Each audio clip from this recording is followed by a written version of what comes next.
Hello दोस्तों, आपका स्वागत है हमारे YouTube चैनल एग्जाम गुरु में।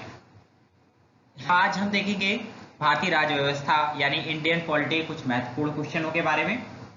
वीडियो को शुरू करने से पहले हम आपसे एक रिक्वेस्ट करेंगे, आप हमारे चैनल को सब्सक्राइब कर दीजिए, वीडियो को लाइक कर दीजिए और वीडियो को शेयर कर दीजिए और हमारे बेल आइकन को प्रेस कर दीजिए ताकि आपको हमारी नोटिफिकेशन प्राप्त हो सके। चलिए आज की वीडियो शुरू करते हैं। आज का पहला क्वेश्चन देखते हैं। पहला क्वेश्चन है, भारतीय संविधान की प्रस्तावना में धर्मनिरपेक्ष शब्द किस संशोधन द्वारा जोड़ा गया? हमारा जिसका जो पहला ऑप्शन है वो है 42वां, दूसरा ऑप्शन है 45वां, तीसरा ऑप्शन है 91वां, चौथा ऑप्शन है 43वां। तो बताइए सही ऑप्शन क्या होगा? इसका सही आंसर होगा 42वां संविधान संशोधन। जो 42वां संविधान संशोधन था वो 1976 में हुआ था। इसके तहत प्रस्तावना में धर्मनिरपेक्ष, समाजवादी और अखंडता ये तीन शब्द जोड़े गए थे। ठीक है, 42वां जो संविधान संशोधन है जो कि 1976 में हुआ था, इसे लघु संविधान भी कहा जाता है। स्वर्ण सिंह समिति की सिफारिश से यह प्रभावी हुआ था। चलिए ठीक है, अगला क्वेश्चन देखते हैं। क्वेश्चन नंबर 2 है हमारा, संविधान निर्मात्री सभा परिषद की झंडा समिति के अध्यक्ष कौन थे? पहला ऑप्शन है सी राजगोपालाचारी, दूसरा ऑप्शन है डॉक्टर राजेंद्र प्रसाद, तीसरा ऑप्शन है जेबी कृपलानी, चौथा ऑप्शन है डॉक्टर भीमराव अंबेडकर। ठीक है, ये अंबेडकर है। ठीक है, तो इसका सही आंसर क्या होगा? इसका सही आंसर होगा option number 2, doctor Rajendra Prasad.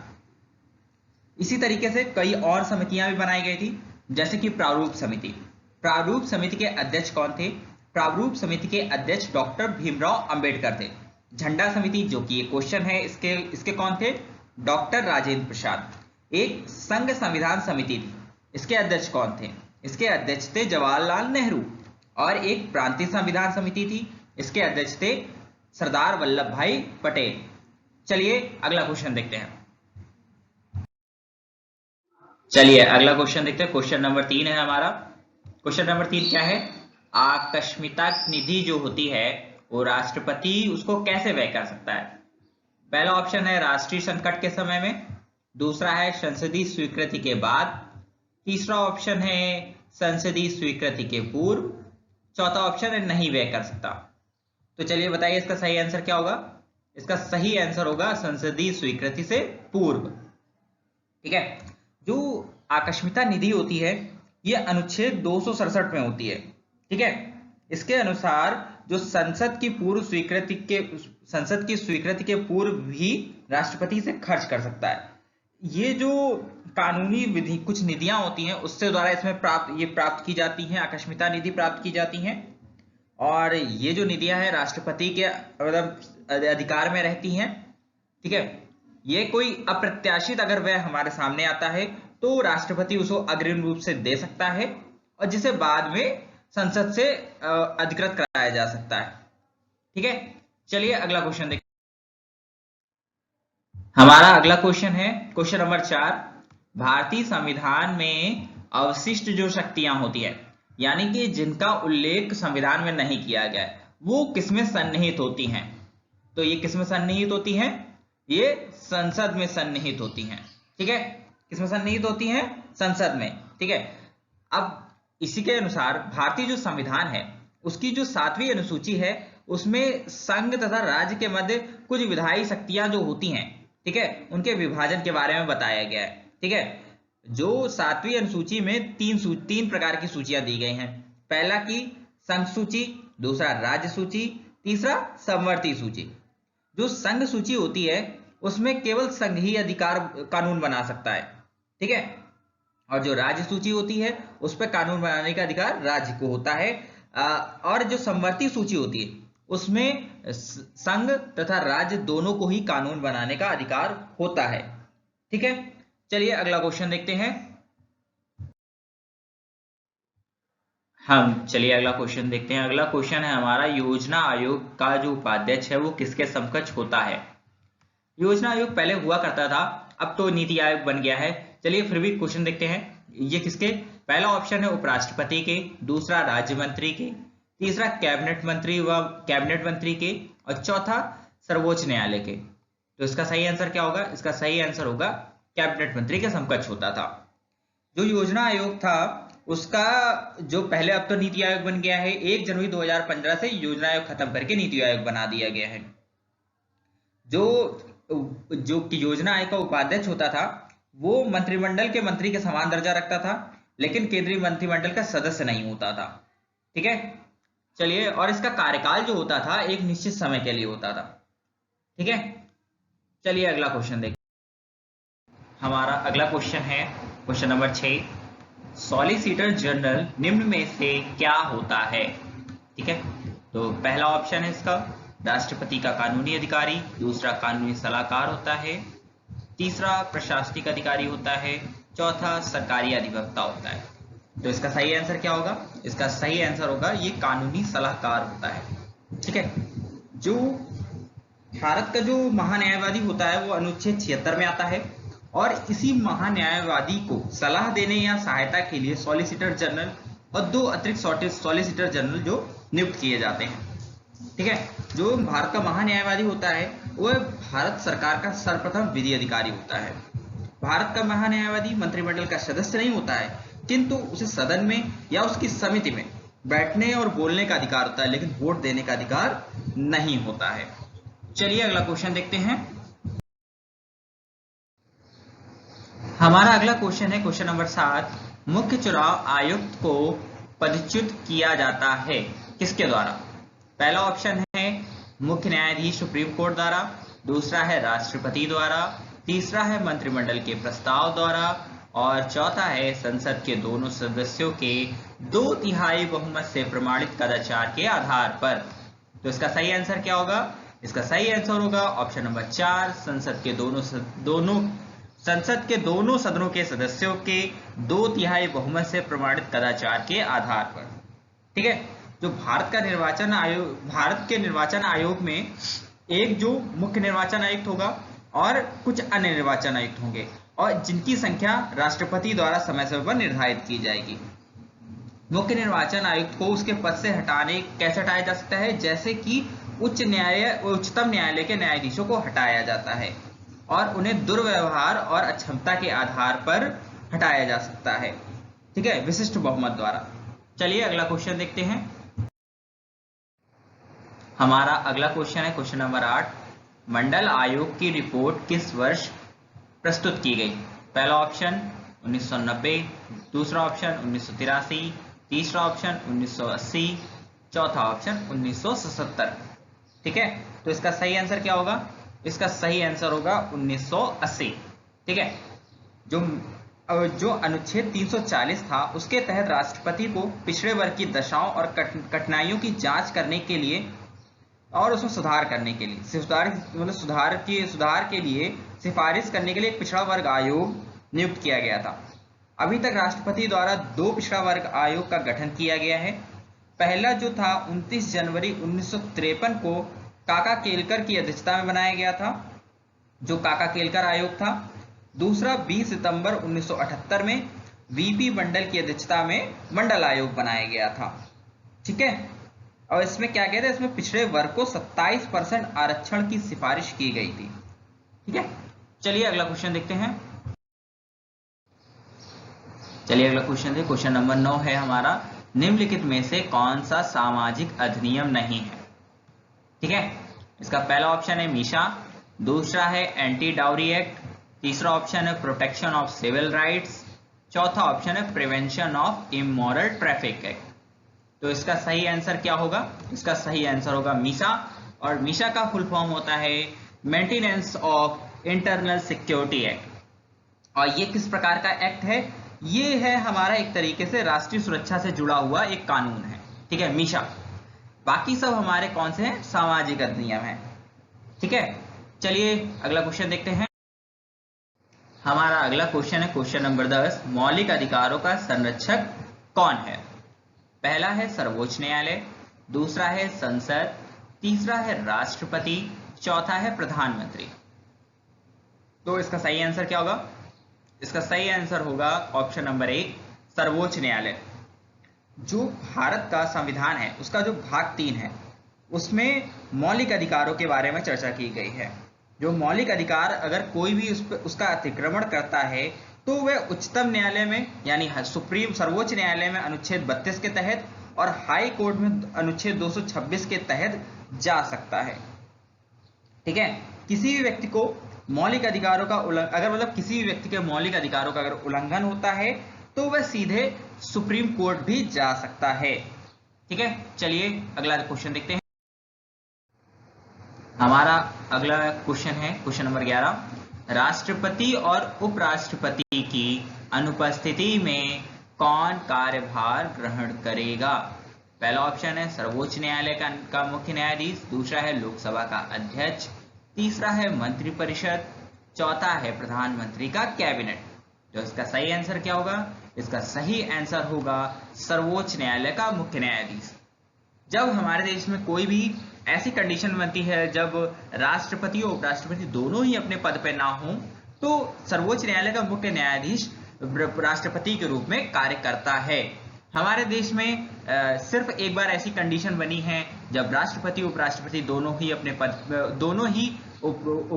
नहीं उपलब्ध थे, तो जो मोहम्मद हिदायतुल्लाह थे जो कि चीफ जस्टिस ऑफ इंडिया थे उस समय, उन्होंने एज अ राष्ट्रपति कार्यभार संभाला था। चलिए ठीक है, अगला क्वेश्चन देखते हैं। हमारा अगला क्वेश्चन है क्वेश्चन नंबर 12।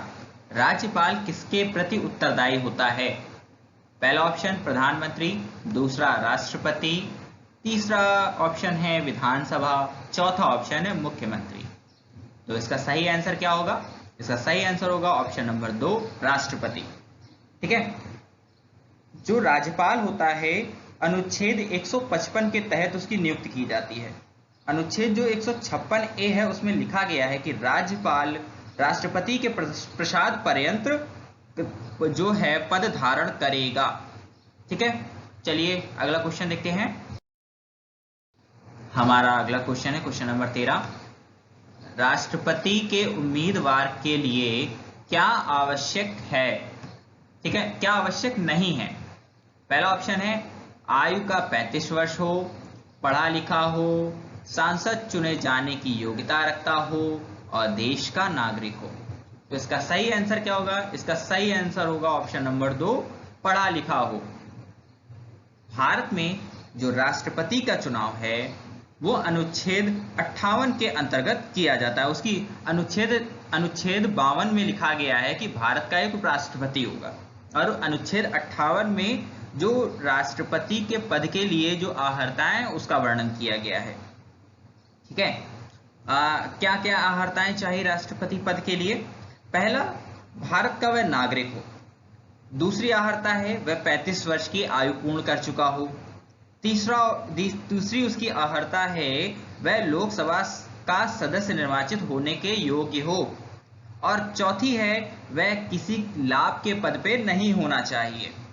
ठीक है, चलिए अगला क्वेश्चन नंबर 14 है। राष्ट्रपति शासन अधिकतम लगाया जा सकता है। ठीक है, पहला ऑप्शन है 1 वर्ष के लिए, दूसरा ऑप्शन 2 वर्ष के लिए, तीसरा 6 माह के लिए और चौथा है 3 वर्ष के लिए। तो इसका सही आंसर क्या होगा?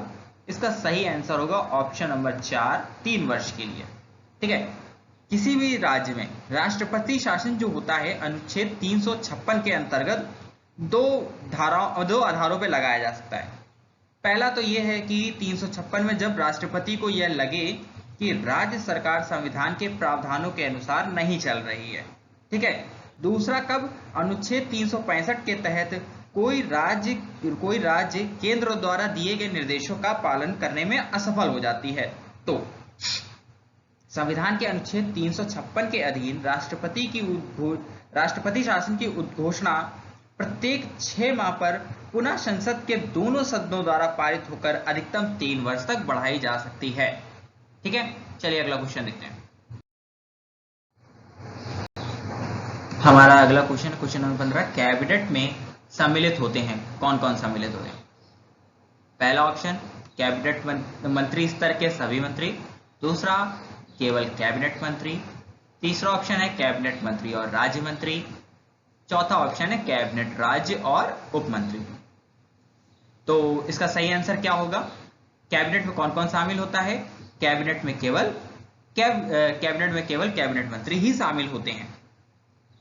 एक होता है मंत्रिपरिषद, ठीक है, कैबिनेट को कहा जाता है मंत्रिमंडल, और एक होती है मंत्रिपरिषद।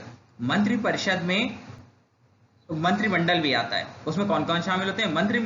मंत्रिपरिषद में कैबिनेट मंत्री, राज्य मंत्री और उप मंत्री सभी शामिल होते हैं, ठीक है। चलिए अगला क्वेश्चन देखते हैं। क्वेश्चन नंबर 16 है, किस सभा का अध्यक्ष जो होता है उसका सदस्य नहीं होता है? ऑप्शन नंबर 1 है राज्यसभा, दूसरा है ऑप्शन है लोकसभा, तीसरा ऑप्शन है विधानसभा और चौथा ऑप्शन है विधान परिषद। तो इसका सही आंसर क्या होगा? इसका सही आंसर होगा राज्यसभा। जो राज्यसभा का जो पदेन सभापति होता है वो कौन होता है? वो उपराष्ट्रपति होता है। और ये किस अनुच्छेद के अंतर्गत? अनुच्छेद 64 के अंतर्गत होता है। ये कोई लाभ का पद नहीं धारण कर सकता। इसके अलावा जो उपराष्ट्रपति होता है, राज्यसभा का सभापति होता है वह, लेकिन वह राज्यसभा का सदस्य नहीं होता है। राज्यसभा के सदस्यों का कार्यकाल कितना होता है?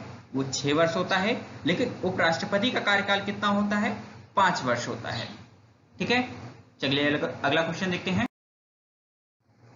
हमारा अगला क्वेश्चन है क्वेश्चन नंबर 17, राज्यसभा के सदस्यों का कार्यकाल कितने वर्ष का होता है? पहला 3 वर्ष, दूसरा ऑप्शन 5 वर्ष, तीसरा ऑप्शन 6 वर्ष, चौथा ऑप्शन 2 वर्ष। तो जैसा कि हमने पिछले क्वेश्चन में डिस्कस ही किया कि क्वेश्चन इसका सही आंसर क्या होगा? ऑप्शन नंबर 3 6 वर्ष, ठीक है। राज्यसभा जो होती है वह एक निरंतर चलने वाली संस्था है, ये यानी वो एक स्थायी सदन है, इसका विघटन नहीं किया जा सकता। इसके सदस्यों का कार्यकाल कितना होता है? 6 वर्ष होता है। और जो इसके 1/3 सदस्य होते हैं प्रत्येक 2 साल में सेवानिवृत्त हो जाते हैं। और ये किस अनुच्छेद के अंतर्गत? अनुच्छेद 83 के सेक्शन 1 के तहत ऐसा किया जाता है, ठीक है। चलिए अगला क्वेश्चन। हमारा अगला क्वेश्चन है क्वेश्चन नंबर 18, यह धन विधेयक है, इसका निर्णय कौन करता है? यानी कोई भी विधेयक, धन विधेयक कब कैसे होगा, मतलब यह तय होगा कि नहीं होगा, यह तय कौन करेगा? पहला राष्ट्रपति, दूसरा प्रधानमंत्री, तीसरा ऑप्शन है लोकसभा अध्यक्ष, चौथा ऑप्शन है मंत्रिपरिषद। तो इसका सही आंसर क्या होगा? इसका सही आंसर होगा लोकसभा अध्यक्ष, ठीक है। जो धन विधेयक है, धन विधेयक की जो परिभाषा है वो अनुच्छेद 110 में दी गई है। कोई भी विधेयक धन विधेयक है या नहीं है, इसका निर्णय जो करती है लोकसभा अध्यक्ष करता है और उसी का अंतिम निर्णय माना जाएगा। धन विधेयक केवल लोकसभा में राष्ट्रपति की सिफारिश से ही प्रस्तुत किया जाता है। देखो, निर्णय तो कौन करेगा? लोकसभा अध्यक्ष करेगा, लेकिन इसमें जो सिफारिश किसकी होगी? सिफारिश राष्ट्रपति की होगी। राज्यसभा के पास धन विधेयक को स्वीकृत या अस्वीकृत करने की या संशोधित करने की शक्ति नहीं होती है। और स्वीकृत करने की तो है, अस्वीकृत करने और संशोधित करने की शक्ति नहीं होती है। वह केवल सिफारिश कर सकती है और 14 दिन के भीतर इसे स्वीकृति देनी ही पड़ेगी। अगर वह 14 दिन के भीतर अपनी स्वीकृति नहीं देती है तो यह मान लिया जाएगा कि उसने अपनी स्वीकृति दे दी है, ठीक है। चलिए अगला क्वेश्चन देखते हैं। हमारा अगला क्वेश्चन है क्वेश्चन नंबर 19, निम्न में से किसका संबंध चुनाव आयोग से नहीं है? हमारा पहला ऑप्शन है चुनावों की अधिसूचना जारी करना, दूसरा ऑप्शन है चुनाव चिन्ह का बंटवारा करना, तीसरा ऑप्शन है चुनाव की वैधता का निपटारा करना, चौथा ऑप्शन है चुनाव शांतिपूर्ण ढंग से संपन्न कराना। तो इनमें से कौन सा कार्य चुनाव आयोग का नहीं है? तो सही आंसर होगा ऑप्शन नंबर 1, चुनावों की अधिसूचना जारी करना। चुनावों की जो अधिसूचना जारी करने का कार्य होता है वो अगर लोकसभा या राज्यसभा के चुनाव हैं तो राष्ट्रपति करेगा, विधानसभा या विधान परिषद के चुनाव हैं तो राज्यपाल करेगा। बाकी सभी कार्य वो उसके द्वारा किए जाते हैं। हमारा अगला क्वेश्चन है और अंतिम क्वेश्चन है क्वेश्चन नंबर 20, मेयर का कार्यकाल कितने वर्ष का होता है? ऑप्शन नंबर 1 वर्ष, ऑप्शन नंबर 2 वर्ष, ऑप्शन नंबर 3 वर्ष, ऑप्शन नंबर 4 5 वर्ष। तो इसका सही आंसर होगा ऑप्शन नंबर 4 5 वर्ष का होता है। ठीक है, जो भारत में जो है, जो हमारा अनुच्छेद 74 है, उसके अनुसार नगर पालिकाओं की अवधि जो होती है वो 5 साल की होती है, इसलिए मेयर का जो कार्यकाल होता है वो भी 5 साल का होता है। और ये अपने पद पर प्रथम अधिवेशन जब भी करेगा उस तारीख से 5 साल तक अपने पद पे बना रहेगा। ठीक है, चलिए आज का सेशन यहीं खत्म करते हैं। हम आपके लिए आज एक क्वेश्चन लेकर के आए हुए हैं जिसका जवाब हम अगली वीडियो में देंगे। तो क्वेश्चन ये है, भारत का नियंत्रक और महालेखा परीक्षक जो होता है उसके पद का कार्यकाल कितने वर्ष का होता है? 4 वर्ष का, 5 वर्ष का, 6 वर्ष का या 7 वर्ष का? इसका जवाब हमें कमेंट बॉक्स में जरूर लिख के बताइएगा। अंत तक आपका वीडियो में बने रहने के लिए आपका धन्यवाद। आपको वीडियो कैसी लगी हमें कमेंट बॉक्स में लिख के जरूर बताइएगा। धन्यवाद।